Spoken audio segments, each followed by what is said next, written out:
So I've been consistently uploading videos on this channel for just over a month now, and I know I only have around 6 videos out right now, but in the time that I spent making those videos, I've already learned tons of things that have helped me slowly improve with each video, but also helped me understand sort of what it's like to be a YouTuber and what it means to be a creator on this platform. Let's get one thing straight. I'm very new to YouTube and I still very much do not know what I'm doing, but I still wanted to make this video to give you guys some insight into what I've experienced and learned so far. That way, if any of you guys wanted to start a channel anytime soon, you'll be a little better prepared than someone who might be starting from scratch. So let's jump right into the first thing I've learned, which is that talking to a camera is not easy. Employ one or two. If you have any videos, it's through, I've written. Talking to a camera is one of the more difficult aspects of making a YouTube video, at least for me it is, and that's simply because of how unnatural it feels. I used to be a streamer who did facecam streams, so I thought it would be pretty easy for me to just sit down and record myself, but that wasn't the case. I think the difference is when you're a streamer, even though you're sitting alone in your room most of the time, you're still technically talking to other people. It might not be face to face, but you're still interacting with people through your chat, whereas when you're sitting down recording a YouTube video, the only person you're really talking to is yourself. I've watched a lot of YouTube videos from seasoned YouTubers that talk about this problem, and they usually tell you to employ one of two strategies. The first one is you actually pretend that you're having a conversation with one other person, and the second one is you pretend that you're giving a presentation to someone. The idea of giving a presentation makes me kind of anxious, so I usually stick with the first strategy, and it's actually been really helpful. The person that you're pretending to have a conversation with can literally be anyone. It can be someone you know, like your mom, your dad, your friend, your cousin, your cat, your dog, or it can be someone completely imaginary and made up. It doesn't really matter.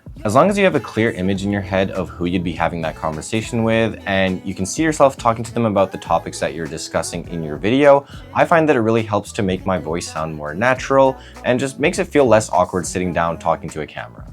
Another thing that I learned that very much ties into my previous point is the idea that writing and memorizing a script isn't necessarily the best approach to making a YouTube video. I only have one video on this channel that I've written and memorized an entire script for, and even though what I was saying sounded completely fine as I was recording it, I remember watching back and just thinking that I sounded very monotone and sort of robotic, and I just sort of lacked personality because everything I was going to say was precisely planned out beforehand. I'm not going to tell you guys exactly which video it is because I'm curious to see if you guys can figure it out for yourselves, so if you have any ideas as to which video it is, drop it down in the comments below and we'll see if you're right or not. Anyways, aside from that one specific video, I wouldn't say I've been winging it, but I've sort of taken a more relaxed approach to the way that I record my YouTube videos. Instead of writing and memorizing a script, instead what I'll usually do is I'll come up with the key points that I want to express in the video, and with those points in mind, I'll sort of come up with what I want to say on the fly as I'm recording. I found that that helps to make my voice sound a bit more natural, and it really lets a little bit more of my personality shine through. The next thing I've learned is that creating YouTube videos actually requires a lot of discipline.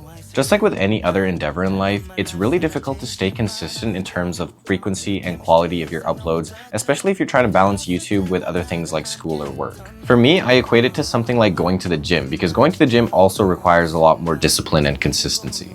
I think we've all been there where we set out to go to the gym one day, but we stay up too late, we sleep in, so there's no time to go in the morning, but it's okay because we tell ourselves that we'll go in the afternoon.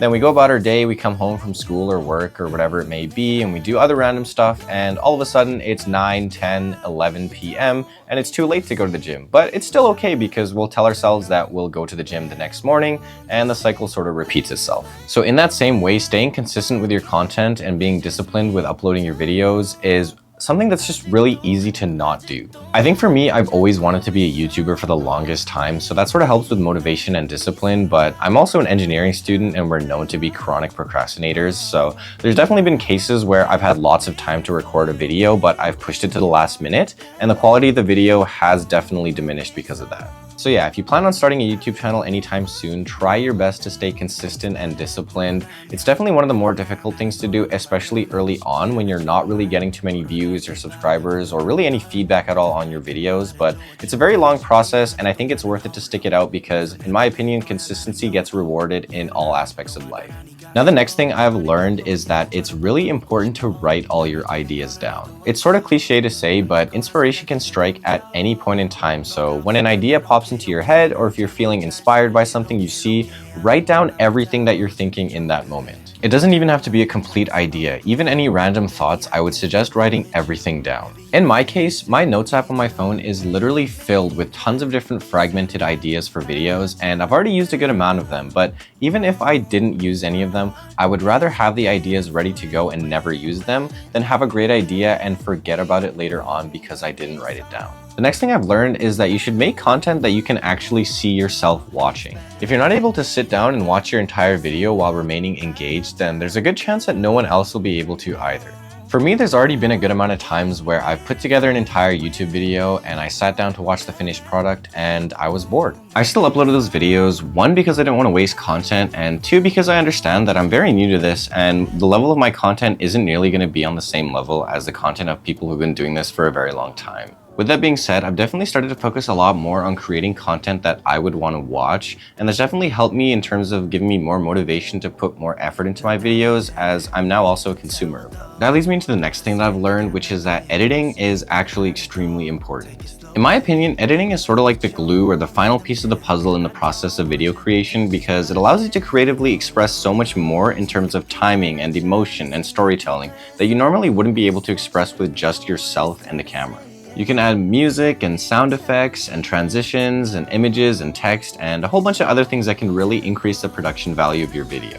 And it doesn't have to be complicated. If you guys look at my previous videos, I really haven't done anything crazy in terms of editing, but with each new video I make, I find myself wanting to use a new technique or introduce a new transition or just do something differently in terms of how I edit the video compared to the previous one, and that's helped me to understand more and more about what my editing software is capable of, and I'd like to think that the quality of my videos has improved slowly because of it. Now for the last lesson I've learned so far, and it's that I still have no idea what type of content I'm going to make on this channel. I'm telling you guys this to sort of emphasize the idea that not everyone knows exactly what they're going to do when they start a YouTube channel. Not everyone has a clear sense of direction in terms of the niche they want or the type of audience they want to gather, and that's okay. You'll hear a ton of different things on this platform about how to successfully start a new YouTube channel.